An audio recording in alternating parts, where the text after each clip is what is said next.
Hi everyone and welcome to the Journey with Jared podcast. Today we have Nuke Kombian on for episode 3. Nuke, how you doing? I'm doing great, man. How are you? Really good. Awesome. So like I was saying before, when I forgot to turn the camera on and we restarted. Yes. So started the Journey with Jared podcast basically because I was going through what I was calling my quarter life crisis. You know, not really knowing what I wanted to do with my life. Knew I wanted to make some changes, but had no idea what direction and wasn't sure if the direction that I was on was the right one. The more I started talking to people about it though, the more I realized other people are going through something very similar, if not the exact same. So I decided to talk to people about it and put it on the record, and here we are with the podcast. Love it. Here we go. So where we're going to start though is just learning a little bit about you. We're going to start at the beginning of your journey. Tell us a little bit about, you as a kid, where you grew up, things like that. Wow, that's okay. Here we go. So I grew up all over the world, actually, man. Mom and dad are both born and raised Ghana, West Coast Africa, and so I was born there. And then I think around 80, I was born in 87, so 86, my dad left Ghana to go to Edmonton to finish his master's.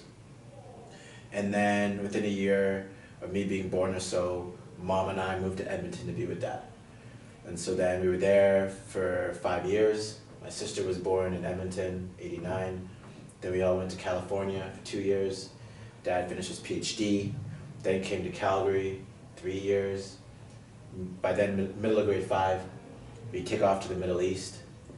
Dad said we'd be there for 2 years, and here we are, 2020, and they're still there.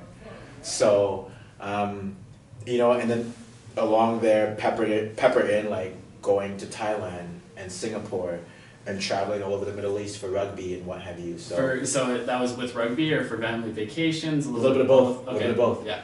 And so my worldview and perspective has always been very, I would say, heightened. Very aware of, I don't want to say privilege, but of my blessings and the experiences that I was able to have at a very young age. But at the same time, and at the same time kind of gave me kind of a feeling of like, where's home? Because I've never grown up in a place and say like, this is my bedroom since I was 5. Yeah. No, so I learned very quickly, home is where you put your head on the pillow, Okay.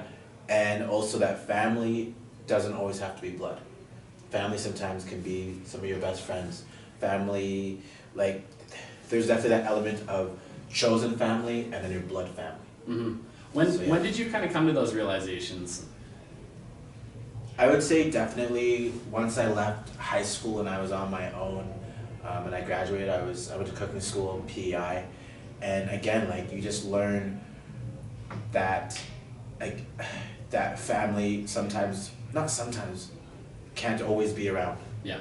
And you know what, I would even say it even went back further, because growing up all over the world, our blood family was sitting all in Ghana. Yeah.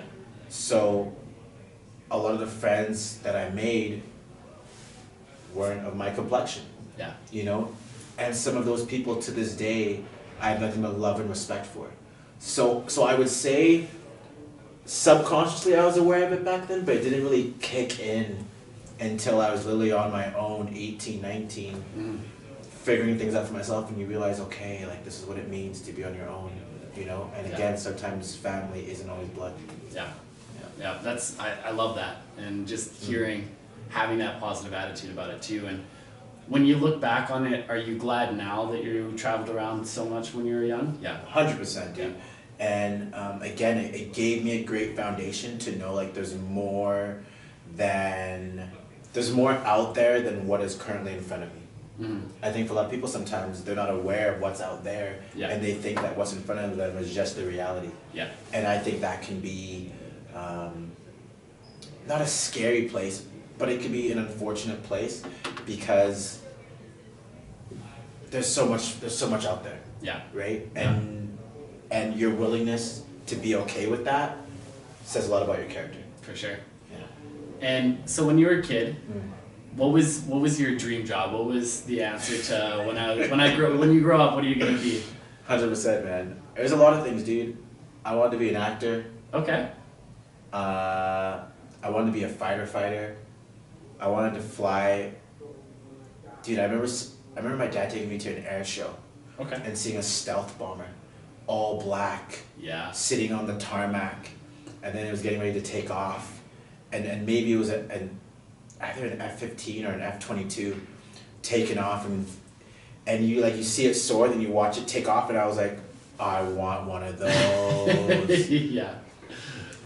And so for the longest time, I always thought like, yo, I'm gonna fly one of those, and then dare I say, you start maturing, you start getting a little bit older, and it goes from like here to here to here. And I like to think maybe one day I could fly one. Yeah. For fun, for shits and giggles, but to do it as a profession, let's say. Yeah. No. And that's something really interesting too, and I was talking a couple episodes to Steve about it. Is the idea of that shrinking goal, like of what's your dream job when you're a kid, and it's these huge goals, and then as we get older they seem to go narrower and narrower, less ambitious. Yeah. And I'd never asked the question before of, is that you telling yourself that you're not able to achieve it, or society telling you that that's not realistic, you need to reel it in? Have you ever thought about that before? Dude, 100%. And that's super good because the thing that comes to mind is, for myself, I would say, one, it was personal. Okay. It was one, be like, okay, like that's not realistic anymore. Like in order for me to be a firefighter, I'd have to go into the army, and all this, and that could be death, and I don't know if I want to die yet, and so like, okay, not doing that. Yeah. And then there's other things where like teachers or people or even parents subconsciously, and whether or not they're aware of it or not, say like, you're not smart enough for that. Yeah. Or like, you know what I mean? Yeah. And it may be innocent at the time, but for a kid, yeah, you hear that, and for whatever reason, it lands with you. You're like, okay. So right off the bat, it might be here, and then someone says something, you're like, yeah.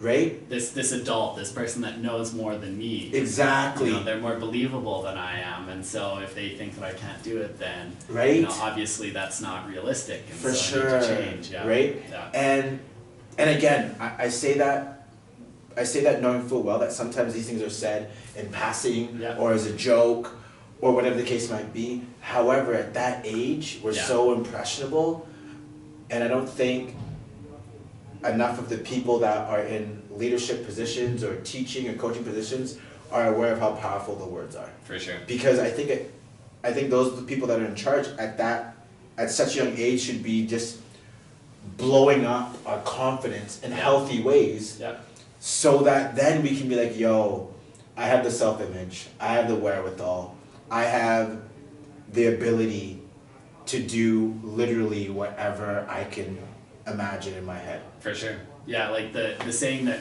pops into my mind this whole time is, like, aim for the moon, and so even if you miss, you're gonna land amongst the stars. Yeah. Especially when you're so young, you don't know your potential, right? Exactly. And so why not shoot super high, and even if you miss it by a little bit, that might still be, light years ahead of where you're shooting now. Yes. Even the field of play that you decided, that you're good enough for, your potential might be so much higher above that. Yep. Yeah. Now, what about just you as a kid? What kind of kid were you? What were you into? Dude, me as a kid, I had energy. Yeah. I had all the energy. Dude, I remember at one point in time in my life, I remember being in like soccer, basketball, swimming, karate, skating class, school, you know what I mean? And still finding time to play with the boys. Yeah. And coming home and being like, I'm not tired. Yeah. I'm not tired. Yeah. My childhood was amazing. My parents they afforded me every activity that I wanted to do. It was loving, it was great. Mom was at home most of the time. She didn't have to work. There was always a hot meal. It was always a safe place to come home to. I could always bring my friends over. And even from a young age, it was like, hey, come over, like, we can feed you. And then mom would be like, why is everyone here? Because we're having lunch. And mom was like, I didn't know that. So mom would like, she'd make something and it always worked out. But mom was always like, you were just always the ones like, hey, come over, like, and just give and share and community and what. And little did I know back then it was community and connection and wanting to foster this, because I had a safe environment that was loving and peaceful, that I wanted to bring people to that. You know, and even now, like, I'm definitely in a more mature way, like with my boys and who I'm close with, it's always like, hey, like, let's connect, let's hang out, like, let's bring what you have and what I have, and we can partake together. And so, yeah, definitely childhood was fun. Were there moments where it was like frustrating or sad? Yeah, but there was more happy times. So that's so good to hear, and it makes a lot of sense actually too. And another thing, well, just knowing you for, I mean, what seems like a long time, and it's really only been probably about 6 months or so. Yeah, maybe. You know, and just you always being so upbeat, so positive, so driven, you know, so loving, so giving, right? Thanks, man. Is hearing that came from your household, right? And the type of environment that you were raised in.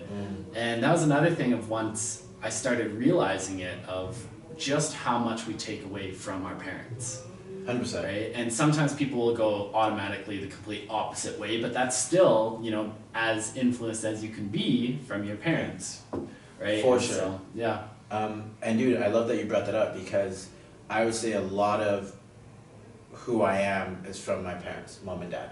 Like, I got nothing but love and respect for both of my parents. And like real quick, like I know like from my dad, he always taught me like hard work. If you say something, like you follow through, be on time. If you're on time, you're late. You know what I mean? Stuff like that. And my mom's always been like this nurturing, loving, like giggles, have fun, make sure everyone's kind of fed, everyone's in their, you know, and my mom's always the one like to always come from like a Christian and godly perspective, like, have you prayed about that? Or, you know what I mean? Or have you asked your Heavenly Father? I'm like, no, Mom, I haven't. She's like, well, I'm like, okay, cool. Then my dad's more like the scientific, and he believes, but he'll be like, well, logically, and, you know, or be like, don't insult my intelligence. I'm like, okay, sorry, pops. You know what I mean? But I would say I've taken the best virtues of both of them and kind of made them my own, and discarded the ones that I don't want to engage in, which sometimes is interesting, because something that I'm learning right now is everything comes back to your nervous system and your childhood, you know. And there are times where I'll say or do something that isn't the cautious Nuke of 2020. It's the 6-year-old Nuke.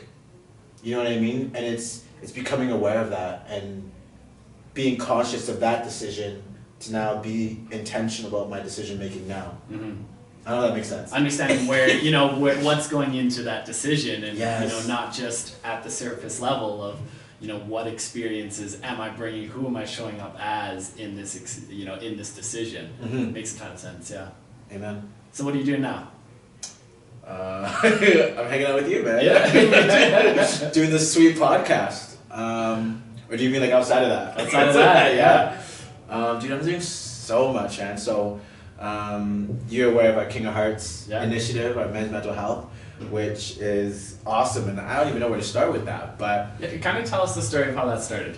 Okay, so King of Hearts started, there was 3 or 4 of us guys getting together, myself, Andy, Sohan, and another friend of ours, Sanjeev, and originally the intent was a business mastermind. Let's talk business, how to move ourselves forward, what are you doing, what am I doing, cross-pollination. Coming out of that night, or during that night, one of the boys just got super vulnerable and was like, boys, I can't talk about business, this is on my heart. And he said what he said, and we all looked at him and we were like, you struggle with that, dude, but you're like so polished and you're so, like, just swag. And then next to him was like, me too. We're like, what? No way, you. Next to him, you, and then lastly, like, me too. And I was like, huh. So we're all struggling with this. Yet none of us talk about it. Why? you know? Yeah. So then began this whole journey of doing the work of like, hey, how are you physically, spiritually, mentally, emotionally? So like, you know what I mean? Just asking these questions that all of us, when we put our head on the pillow, are asking ourselves every night. Yeah. But we're not talking to the boys or to our family for fear of not having it all together, For sure. for fear of weakness, for fear of being vulnerable and not being weak or whatever the case might be. Yeah. So dude, that turned into once a week. Yeah. We would do that, similar to like our men's group. Yeah. Once a week, every Tuesday, we'd meet up, hey, and we'd all four of us sit there, how you doing?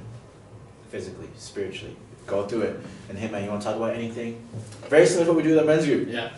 And so that happened for 6 months to a year, and then coming out of that, we were like, yo, if this is working for us so well, how many guys outside of the four of us are yearning and desiring for such connection, community, accountability, a safe space to communicate these things? Yeah. I would say that was probably the thing that shocked me the most on that first, I went to that first heart to heart with Yes. King of Hearts, and I met all of you guys. Yeah. And again, I had no idea walking in what to expect. You know, there wasn't a ton of details like modern masculinity, and like I don't even know what that means. But you know, I'm going down this path of self-discovery, and I'm just trying a bunch of shit, and so I'm gonna show up. Yep. And it blew my mind. I was like, other people go through this. What do you mean other people? Like other men have body image issues, or they feel like they're not good enough, or they actually have no confidence, or whatever it might be. It's like, no, I'm the only one that has that. No, if nobody else understands. If only I could be that guy over there, because he doesn't deal with all that. And then you realize everybody has their own shit. Everyone's going through it. For sure. Dude, and I love that you say that. Yeah. Because, again, that's what King of Hearts is all about. It's just being like, hey, like, we're all dealing with this stuff. Yeah. You know? And the thing that I've learned is if there's a safe enough environment, you will confess that.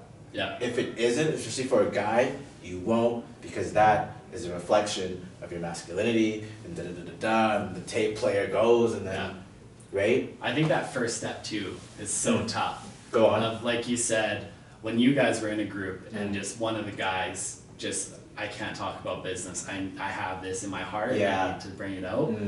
Taking that first step is hard. Yes. And especially with, it's funny for me, especially with people that you've known for a really long time. Yes. Right? Like your boys that you've known for a decade. That's a different dynamic. You don't talk about that. And it's almost sometimes easier to do it with strangers. You know, going there and not knowing any of you, there's no baggage on you know, who Jared is. I can just be, right? I don't have to, you know, I can say how I'm actually feeling. We can set that's what the relationship looks like from the beginning of, I'm just gonna be real with you. We're gonna talk about, you know, real stuff, not just surface level, not just, you know, talk sports or talk about how was your day or whatever it might be. Like actually get into it, actually talk about the things that I care about, the things that I'm going through. And so that's been an interesting one, is changing that dynamic for past relationships or existing relationships, because that's almost now what I crave. Like I don't want to talk about this. Like this doesn't do anything for me. Like just shooting the shit. You know, sometimes of course, like it's just nice to shoot the shit, but it's like, okay, no, I actually want to, you know, tell you how I'm actually feeling, not just say good and move on, right? Yeah, good. I think there's two things I want to touch on that you brought up here, which is great, because I think for let's just say for the guys, because we're both guys. Yeah.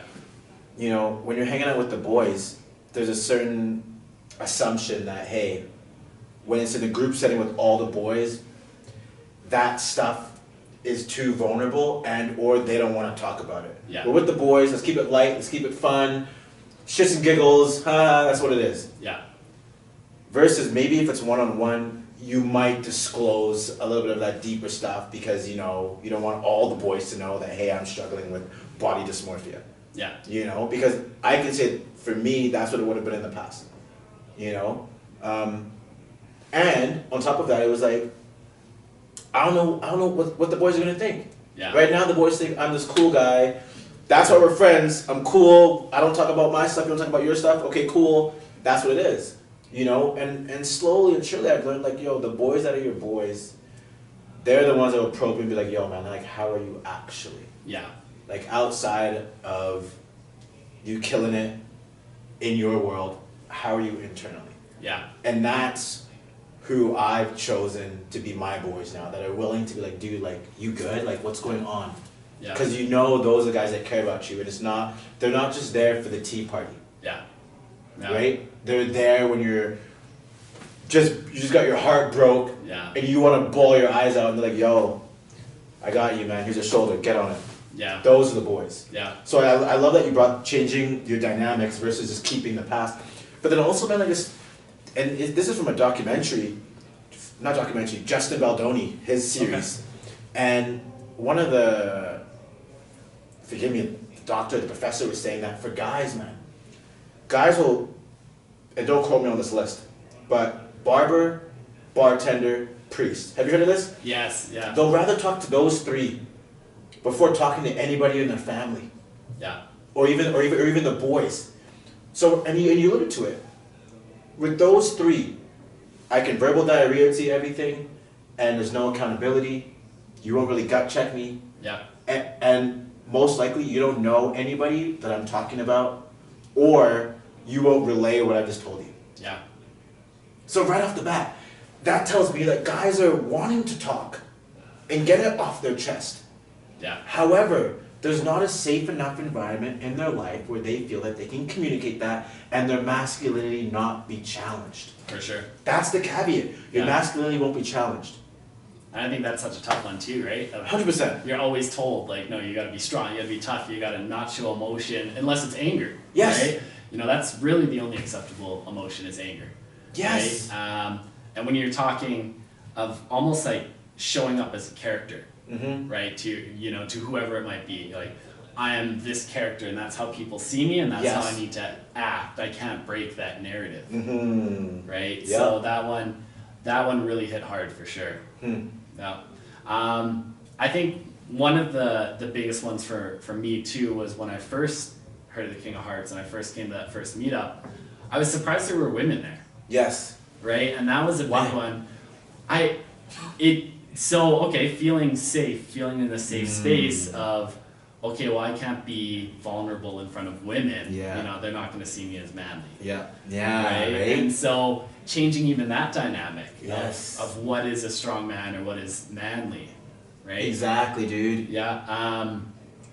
But this last one that I went to it hit me the hardest, where there were a couple of girls there, and it was their first time, and their minds were just blowing with like, wait, guys are like self-conscious about themselves.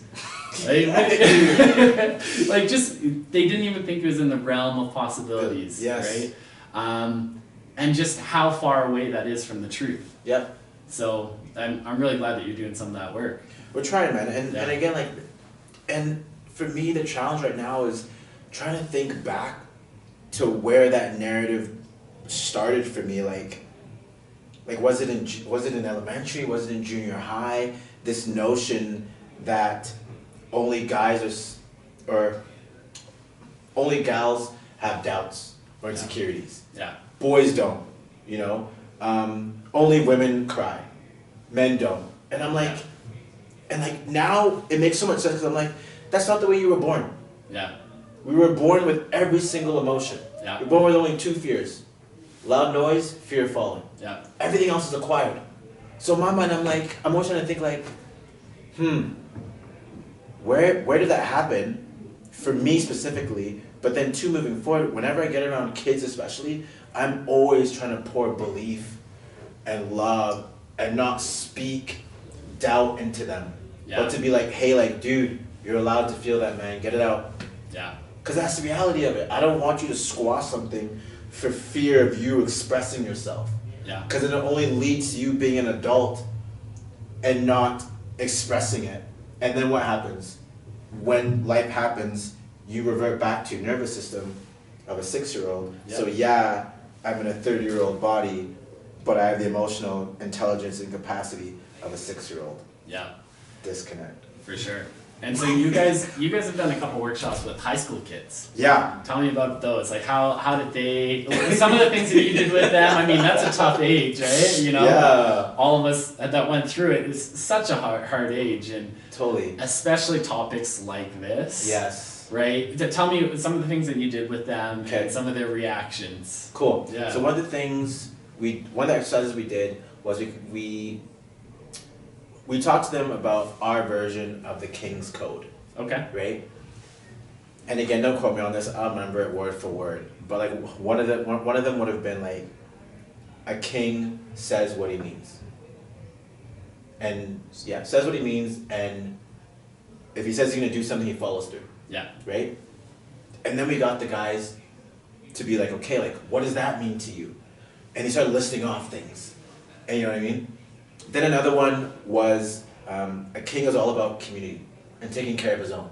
What does that mean to you? And then you get the boys asking like, does being a part of church count? That's community. And then one of the boys is really cute. Does shoveling your neighbor's sidewalk count? Yeah, boys, that's a sense of community. That's a sense of giving. Yeah. And it's like, boys, like that's what it doesn't have to be this grandiose big thing. It can be these little things that happen. It can even be in the corridor when you see another guy and maybe he's struggling. You going over and be like, hey man, you okay?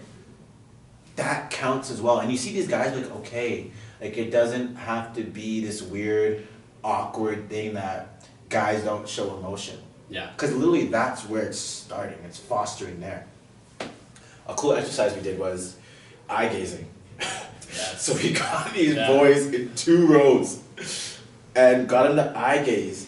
And Jared, it was amazing because part of it, you see them get squirmy and giggle. And it was cool because, again, for a lot of these boys, they've never made eye contact with another guy and it maybe not be aggressive, it not be like a standoff. You know what I mean? Yeah. And that's the thing that I'm learning about eye gazing. It's like how many interactions in the day are we eye gazing or making eye contact with somebody, male or female, and it being genuine. Yeah. It being sincere. Yeah. You know what I mean? Most people can't even hold eye contact to have a conversation. Yeah. And you see where it starts in the classroom sometimes. So it was cool to see these guys do that.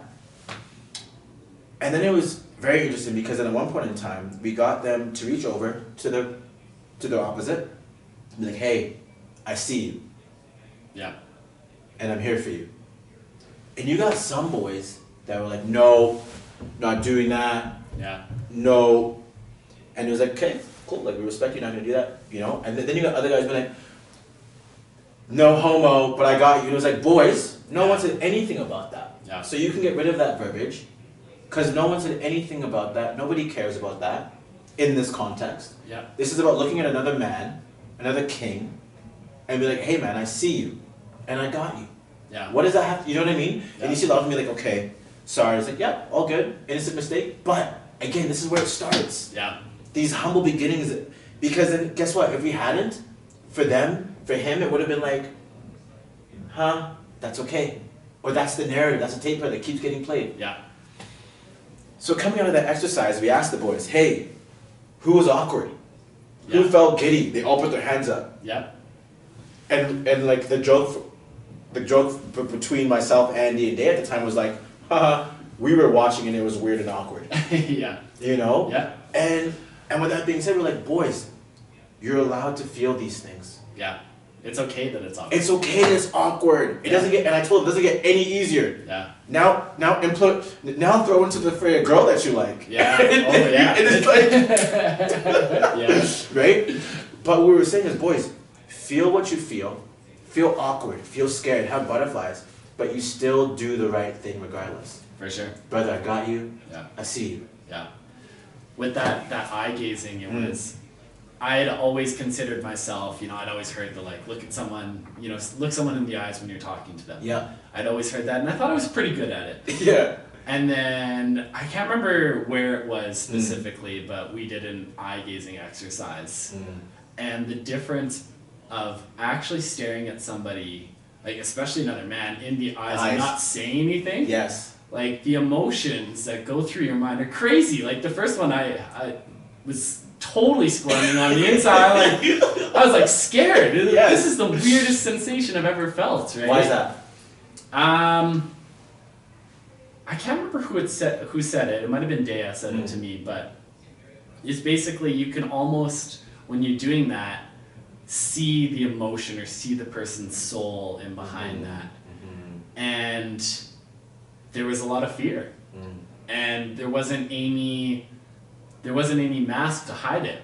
Yeah. There wasn't me being able to joke around or look away or talk about something else. It's like, no, I'm just staring at you. I can't give you any other cue other than just looking at you, right? And almost having that shield come down a little bit, that emotional shield. So it was really interesting, yeah. I love that. That's gold. Yeah. That's absolute gold. So switching a little bit here. Yep. In your life, have you ever felt lost or stuck, didn't know which way to go or a fork in the road? Tell us a little bit about that and what you did and how you got through that. For the record, all the time. Yeah. All the time. Yeah. And, I would say the fork in the road is dude, I can remember being in high school or even junior high and being like, what am I doing here? Like, I don't belong here. But in what way? Like, dude, I've never, and again, it's a tape player I'm trying to change. But academically, I never applied myself. I wasn't smart, and I realized really quickly that I was good at sports and drama. Okay. So that's where I excelled. So I was a drama student, I was in theater, I was soccer, basketball, I was playing rugby. I excelled in those, you know what I mean? Yeah. And so again, like being at the fork of the road, okay, like, who are you? Like, what are you doing? I remember my dad one time after parent-teacher interview, he's like, listen, if you're not going to be like an A student, that's fine, that's not who you are, but don't be disruptive, And I look back now, it's like the Joker mask. Don't be a joker, Show up, do what you must, participate, on to the next. And that really solidified for me because I looked up to my dad and I always thought like I had to be academic to be somebody. Yeah. Versus now I was like, okay, I can be who I am. I'll do my best. And within that, we'll see what happens. Yeah. So that was one fork in the road back then. Yeah. Then it was that $1 million question. What are you doing with your life out of high school? I was like, I don't freaking know. Yeah. So I went to cooking school. That's what I did. And even halfway through cooking school, I was like, I don't know what I'm doing with my life. I don't like that lifestyle. I don't want to be in there like with that. So another fork in the road. So went back to school. Went to Mount Royal, started doing kines. Halfway through kines, I don't know if I want to. You know what I mean? Yeah. I don't know what I do this. What am I doing with my life? Yeah. Lifestyle, etc., etc., etc. What am I doing?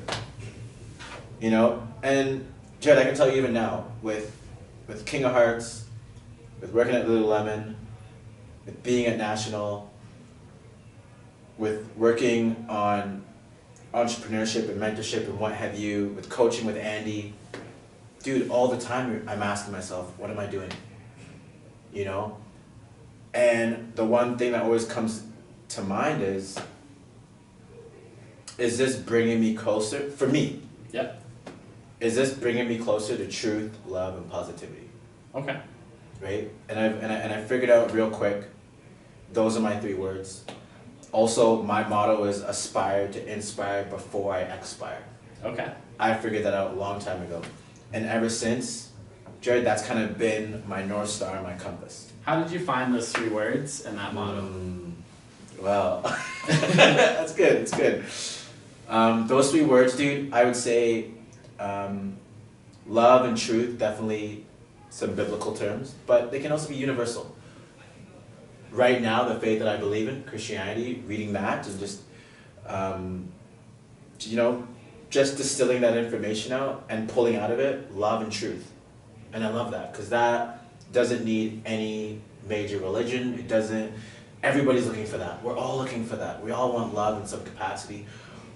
We're all looking for what's true, what's right, however that looks. And then the positivity factor was just, like when I'm at my best, I'm laughing, I'm giggling, I'm dancing, I'm having fun, and I attract those type of people in my life. And I just realized whenever I was winning in life, in whatever arena, I was being positive. Yeah. I was being upbeat. I was having fun. So for me, I would say in the last 5 years really solidified those are my 3 words. And I love the number 3, and I'm the 3rd podcast, which I just realized. But yeah, those are my 3 words that I just know, like, I can remember it. It's not like 7 things to be Nuke, and I'm like, what? Yeah. No, it's like 3 things, like I can remember that. Love, truth, positivity. Yeah. The motto, aspire to inspire before I expire, dude, I don't know where I got that from, but I read that, and that stuck with me, man. Yeah. It's stuck. And within that, dude, I think there's there's 3 parts to it. 3 parts. Aspire. This notion of like being better and growing and evolving and transformation. I love that. To then inspire. To then pour it back. Give it back. However that looks. And then, because one day, like, I'm going to be gone. Yeah. And I'm not trying to be like, not negative, but like, that's just the reality of, like, you know what I mean? Like, yeah. And just to know, whenever it ends. Yeah. Everybody dies. Everybody dies. Yeah. But that whatever it ends, I was truth. Yeah. I was love. I was positive. And I gave it back. That's the other thing. I gave it back in whatever capacity. And you haven't asked me this, but I'm gonna segue into it. Yeah. For me, then it doesn't matter what it looks like. Okay. You know what I'm saying? Yeah. If I'm in the kitchen, you know what I mean? If I'm hanging out with the boys, we're doing a podcast. If we're doing King of Hearts, if we're running a workshop, doesn't matter. I'm aspiring to inspire before I expire. Truth, love, and positivity. And as long as you're hitting those points, exactly, you're succeeding. I'm succeeding. Yeah. To me, at least, Yeah. And I think for a lot of people, if they could find, whether it's a motto or some words to wrap themselves around, what it looks like after that, Yeah. fluff, Yeah. details, as long as you're having fun. Yeah. Well, You know and what I mean? I think some people get stuck on the specifics, Mm. right? And so I'm very big picture, and I love that of having, I want to hit these 3 things, Yep. and it doesn't matter what I'm doing as long as I'm hitting those 3 things. Yep. I feel like a lot of times the narrative is, I have to be, a cardiologist who works at Yes. this hospital, Yes. who does this, Yes. to be happy or to be successful, right? Totally. Or I have to work at one of the top 100 companies, work for an S&P 500, and I have to achieve VP by 30 to be happy or to be successful. Instead of hitting that, no, like, I want to be positive, love, and what was the last one? Truth, love, positivity. Truth, love, positivity. Yeah. And it doesn't matter where I'm at or how long it takes me. As long as I'm doing that, then I'm successful. Okay, so I love that you brought this. I love that. Because this is the thing that I always say. You want to be CEO of a company. Cool. Awesome. Love it. However, the thing for me is, the thing that I don't like about that in our culture in this day and age is like, that's who I am. That's Nuke. Yeah. And I'm like, okay, but what about Nuke, the son, the brother?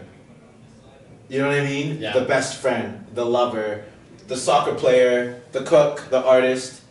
Like, I'm not just Nuke, the CEO. Yeah. And I think that can be very confining. Yes. You are an infinite.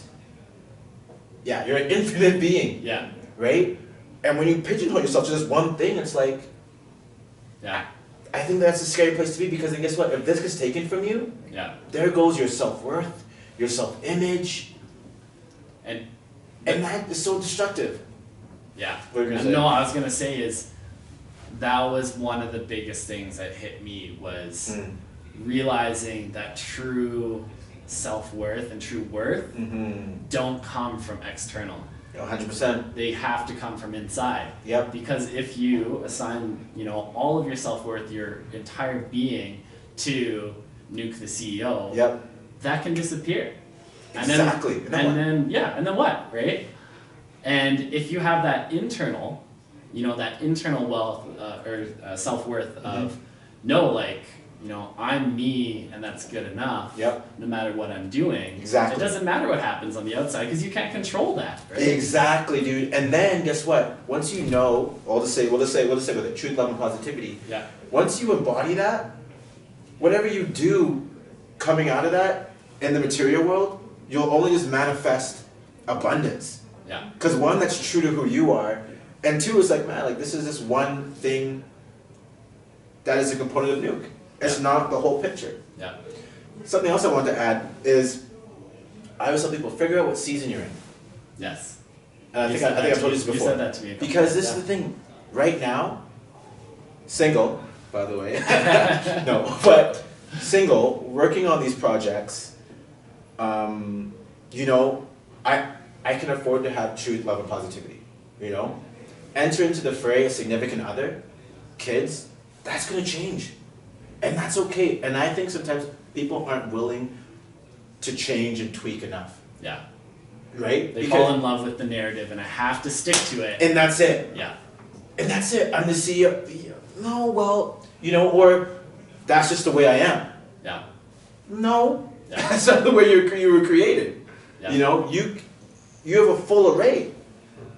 And I think when you're willing to embody all of that, yes, it can be a lot, but then to me, the playground just got a whole lot bigger. Yeah. And it's not just this rigid, pigeonholed thing, right? It's like, I'm all of this, and in all of that, I can be and create and become whoever I want, whoever I need to be in this season. Yeah. And so that's one thing that I've really struggled with and always struggled with is, what is my purpose, right? Like who am I? What do I want to achieve? What do I want to be? And there was always so much pressure on that. Yep. And going back to it of, it doesn't have to be, you know, this position or this achievement. And so I've really gone all the way back to basic. I'm just going, I'm going to work on being happy. Okay. Right? That's right now my purpose is figuring out how to be happy and what it takes for me to be happy. I like that. And try and figure that out. Yeah. Right? And just no pressure on that, and it doesn't have to be anything specific. It's just, if it makes me happy, then it makes me happy. And, and truly happy. Yes. You know, not a little bump. A surface level happy. Yeah. Yeah. Dude, I love that. Yeah. And I can see I'm not saying this to you, but I can see for a lot of people sometimes, you know, versus picking something that's rigid, right? Yeah. CEO, dude, already has its own credentials, its own attributes, its own, you see what I'm saying? Its own box. Its own box. Yeah. Its own, well said, its own box. Yeah. But if you're like, I want to be happy, that's vague. Yeah. That's so vague. For some people, that is scary. Yeah. But I'd rather that. Yep. Because then at least in, I want to be happy now, guess what? How does Nuke want to define being happy? Yeah. And I think for some people that's scary. To have to go inside to figure that out. Because CEO is already, it's already manifested itself. It's already predetermined. I don't have to figure out. I don't have to figure out anything. I don't have to go internal. Yeah, that's where I'm going. And right? That'll make me happy. Exactly. And I don't think enough people are willing to go and do the work internally. Yeah. Because that involves you sitting with yourself and be like, what do I believe? What don't I want to believe? What from my past, you know what I mean, makes me think like this? What from my past I want to hold on to? Yeah. What from my past I want to hold on to? Who do I? You know how much mental energy that takes? Tons. And some people don't want to do that. So guess what? I will be a cardiologist. I know my income. I know what attributes I need to have that. I know what that looks like externally. I know what that looks like status-wise, prestige, Yeah. But if I ask that same person, what are your non-negotiables? What do you stand for? Yeah. That's a tough question. It's a tough question. Yeah. And that to me, just to me, it's my own humble opinion, that to me is more scary. Yeah. Because I'm like, if we take cardiology, now what? Yeah. There's nothing else there. There's nothing else there. And I'll look at you and be like, that sucks. And I'll be like, not shame on you, but you have some work to do. Yeah. Because at the end of the day, this is what I tell everybody. If you're not doing the work of becoming better, of doing what makes you happy for you, who is? Yeah. And you can't expect mom, dad, significant other, lover, mistress, the boys Yeah. to figure that out No. or to do it for you. Only you can do it. Only you can do it. Now, talk to me though about about pressure. Right? Go on, let's hear so pressure on yourself, putting pressure on yourself of, okay, I figured this out. This is what I want in my life, or this is what I think I want in my life. Yeah. But I haven't achieved it yet, or I feel like I should be doing more. Do you ever struggle with that? And then, just talk through it. And, you know, how you go through that. So I think pressure. So what comes to mind right away is just, for me, is this desire to want to be better all the time. Yeah. So that's where my pressure comes from. Am I doing enough of the right things to move me forward? Right?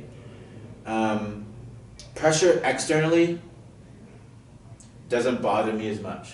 Yeah. And for me, I just have enough boundaries and wherewithal that the people that are speaking into my life have a vested interest in me, whether it's financially, whether it's emotionally, whether it's just wanting to see me win. Now, this is twofold, so so I don't forget this. Because when it's external, you better make sure the people around you want to see you win for all the right reasons, right? Yeah. So the example I'll say is like going to the gym. Let's just use the gym, right? I want to lose 10 pounds. I start going to the gym all the time, whatever. My mom, who doesn't live here, but she might be like, you're at the gym a lot. Like why? Like, take a rest day or whatever. But it's like, Mom, you don't know what I'm working on. Yeah. You know? Yeah. So from her perspective, she's trying to give me, perspective of being like, hey, like, take a rest, relax, whatever, da-da-da-da-da. Right? Yeah. But I'm like, Mom, if I don't lose these 10 pounds, I'm not going to become the person that I want to become or feel the way I want to feel. External pressure. Yeah. So making sure that whoever's speaking into your life, one, knows what you're about, what you're working on, who you want to become. Yeah. Because if not, from their perspective, that looks unbalanced or it's not harmony. Yeah. So that can be one form of pressure if you don't know how to manage that. Yeah. I think a big one with that too is the one that's really helped me is having empathy for that person and figuring out their point of view. Right? It's your mom. Yep. She loves you. She wants what's best for you. Yeah. And she's worried that you're going to burn yourself out. 100%. Right? She wants to make sure that you're happy. And, maybe she doesn't understand being in the gym all the time as being happy, right? Yeah. And so trying to flip that of like, she's doing it out of love. Yes. Right? And sometimes people aren't. Which That's is true fine, too. Right? Yeah. But like, if you take that approach of like, why is this person telling me? That's close to you. Yes. 100%. Exactly, yeah. And then the other side, internally, the whole 10-pound thing is like, then that question is like, for me, is like, okay, like, so why am I doing this? Is this for status? Is this because girls like boys that, like, you know what I mean? Like, Yeah.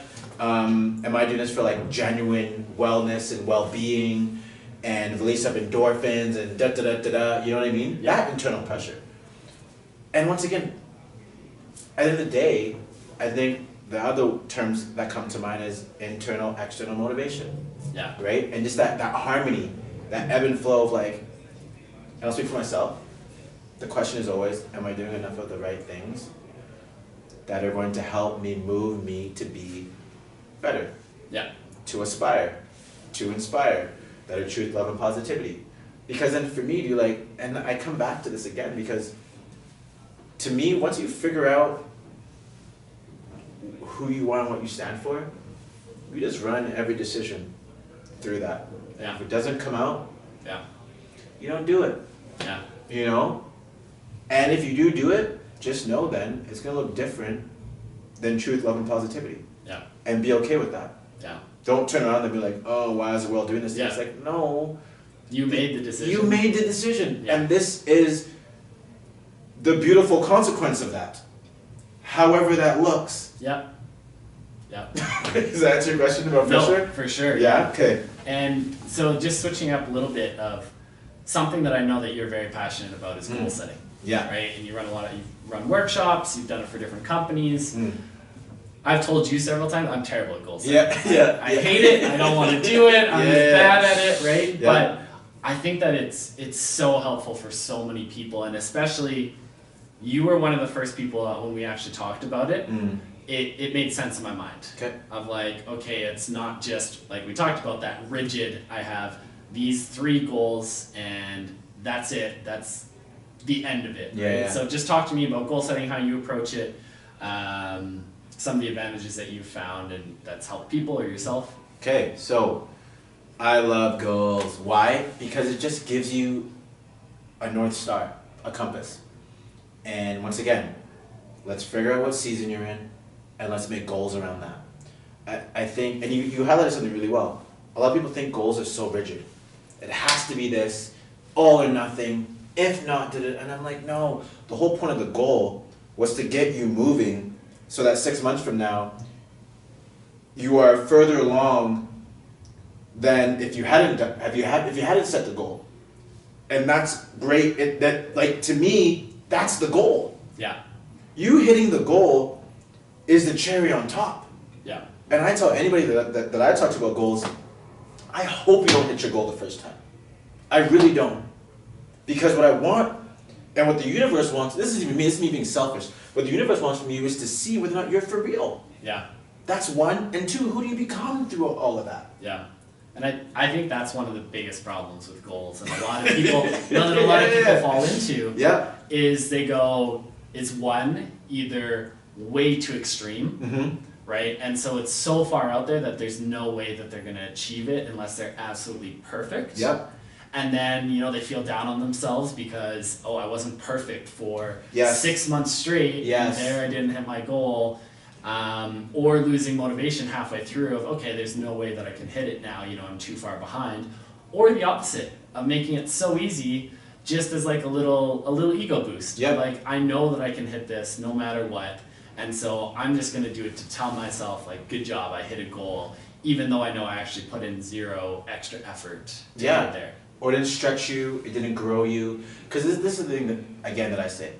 You can hit every goal that you set.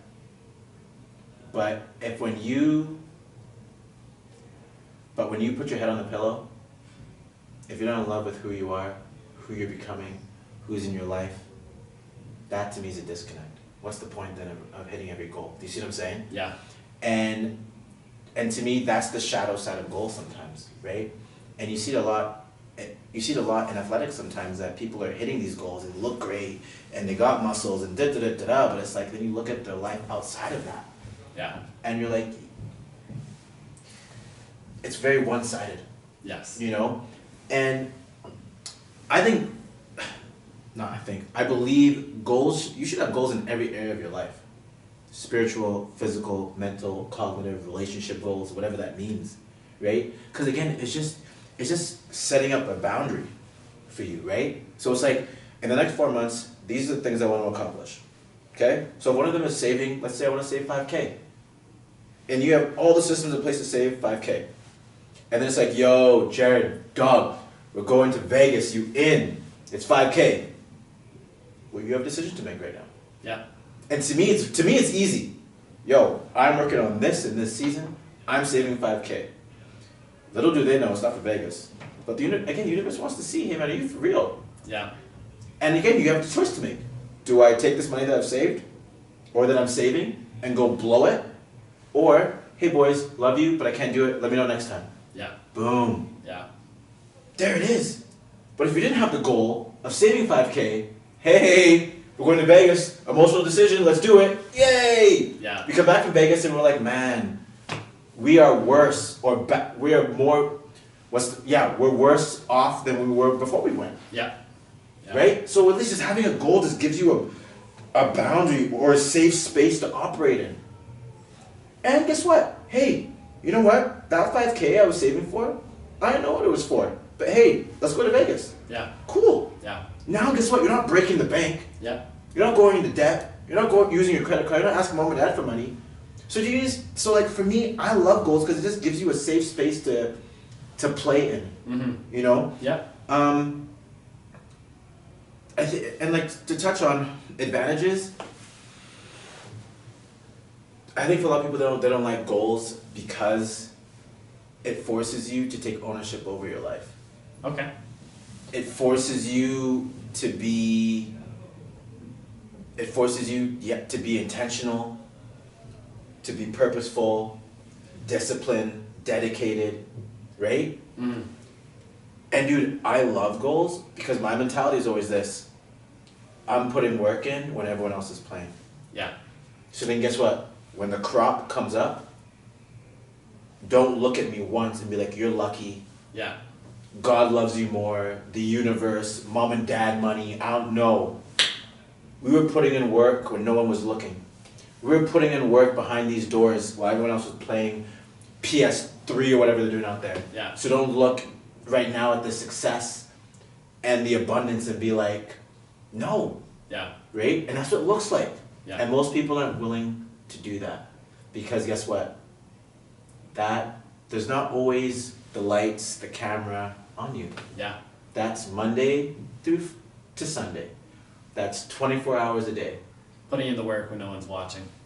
And it's one that's popped up a lot of times just in Instagram with different people that I've seen is there's a lot of work that goes into being an overnight success.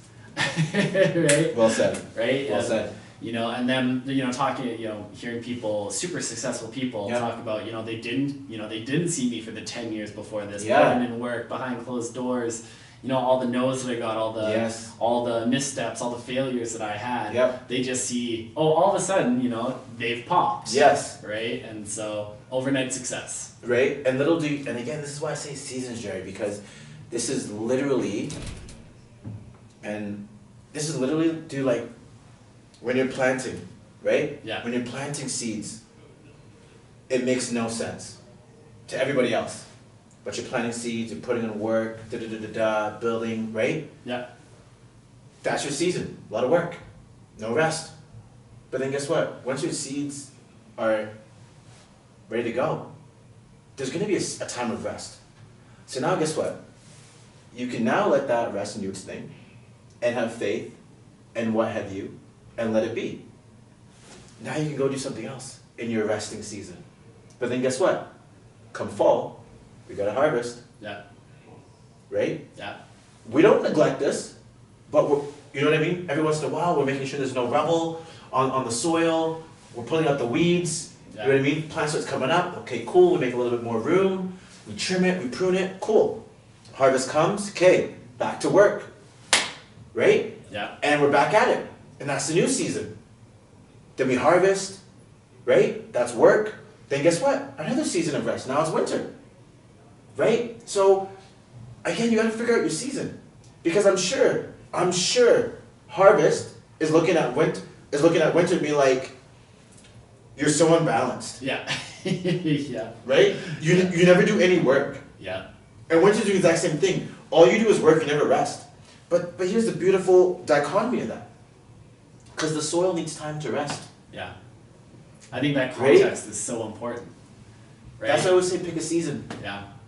But go on, what were you going to say that context is important? Because Yeah, well, context is just so important because you could be in the exact same situation in those two different seasons and you show up completely different or you make a completely different decision. And that's not saying that one's right or wrong, or one is better for you in that season and one's better for you in the other season, right? It's not black and white. It's not of just, this is the decision you should make all the time. Yep. Yeah. And for some people, dude, that's scary. Yeah. That's a scary place to be. And I've been guilty of that, of it having to look a certain way and be a certain way and da-da-da-da. Yeah. But as I'm learning, it's multiple shades of gray, man. And get comfortable being uncomfortable. Yeah. Be okay with being okay. Yeah. Right? And sometimes, you know, yes, I'm truth, love, and positivity. But yeah, I'm not gonna lie to you, man. There's some days when I'm like, F being positive. Yeah. Like, I'm gonna sit here and play in the mud and feel down on myself. Yeah. But that's me going through being a human. Yeah. Feeling those emotions, right? So that, and this is what I'm learning. Going through those emotions, which then allows me then, on the other end, to be positive and upbeat and what have you. But I can't always be that if I'm not willing to deal with this. For sure. And I lived that the hard way. Yeah. Because for so long I squashed this. Yeah. And if you don't process this, it will rear its head one way or the other. You can only shove it down for so long, or you can only, tell it to go away for so long until you don't have the strength to hold it back. And it will rear its head. Yeah. And is it, my boy Andy tells me, like, it's like a soda can, You shake it a little bit, okay, it doesn't do anything, it may not explode, but you keep doing that a little bit at a time. Yeah. And if you don't release that pressure, what do you think is going to happen? For sure. And something that I want to touch on when it comes to goals, I don't think enough people have enough boundaries around having a pressure valve release. Yeah. What do you mean by that? So when you're going at Mach 10 in this way, right? Do you have any systems in your life that are your self-care? Yeah. That take the pressure off? Yeah. And this is the challenge I always say to the boys. Can't be the gym, can't be alcohol, and it can't be drugs. Yeah. Because I know those are the go-to vices. That takes a lot. Right? Yeah, a lot of people's away. Exactly. Yeah. Versus you being like, hey man, like, and I can say this now, dude, after years of going on this work, but dude, I love a bubble bath. You know what I mean? I love a bubble bath, throw some Epsom salts in there, you know what I mean? And just chill. Yeah. And before I would have been like, that's lame, that's fairy, only girls do that. But I'm like, yo, man, I'm bougie, man. I love a bubble bath, Or in the summertime, dude, I love going for ice cream by myself. That's cool. Village ice cream. Yeah. 2 scoops. Yeah. Waffle cone. One of them is caramel. I love that. You know what I mean? Yeah. But I just know, like, in that moment, like, I'm just a kid again. Yeah. Sun is shining, you got an ice cream in your hand, it's like, dude, like, what's there to be upset about? Yeah, the worries just kind of melt off. Yeah, Yeah, for sure. Anyway. So just last question here, quick, Go for it. We're almost out of time. Okay. So what's the next phase of your journey look like? Dude, that's a great question. I don't know, man. A part of me is, and this is where I'm not sure if it's society or not. Okay. Or the pressures of it. But like being in a relationship, or I feel like it's about that time because I haven't been in one for a while, in a very healthy way. Yeah. But cultivating a relationship, whether that means a family and whatever dynamic, because I would love to have one. However, I just don't know if that's an internal versus an external pressure. You see what I'm saying? For sure. And I would say to go with that would be, just continuing. I would say right now, really, I'm working on rewriting my nervous system. Okay. What does that mean? Just not reverting back to old tape players and patterns. Gotcha. And this is Joe Dispenza now, and I have no affiliation with him, but I love his mindset of just like, yo, the minute your body knows how to do it better than your conscious mind, insert program, mind shut off. Yeah. And I'm like, okay, we're not doing that anymore. We are being fully aware of what's going on. And if we think about putting a program, no, we're going to do something different. Yeah. Which is a challenge when it comes to talking to a girl, for example. Oh, yeah. Or being with the boys, or having to speak my truth a little bit more, be a little bit more, I'm a Taurus, be a little bit more bullish, but in a healthy, beautiful way. Yeah. So I would say that's the biggest thing I'm working on, man. Cool. What about you, real quick?